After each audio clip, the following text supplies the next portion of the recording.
Adilabad BJP MP Soyam Bapurao సంచలన వ్యాఖ్యలు చేశారు. తనకు బీజేపీ టికెట్ రాకుండా రాష్ట్ర నాయకులు అడ్డుపడుతున్నారని ఆరోపించారు.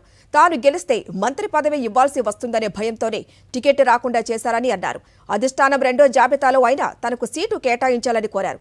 లేదంటే టికెట్ ఇవ్వకపోయినా పోటీలో ఉంటానంటూ అధిష్టానాన్ని హెచ్చరించారు ఎంపీ సోయం బాపురావు. భారతీయ జనతా పార్టీ రెండవ లిస్టులో నాకు టికెట్ ఇస్తుంది అనేది నాకు నమ్మకం ఉన్నది. అదే రకంగా కొంత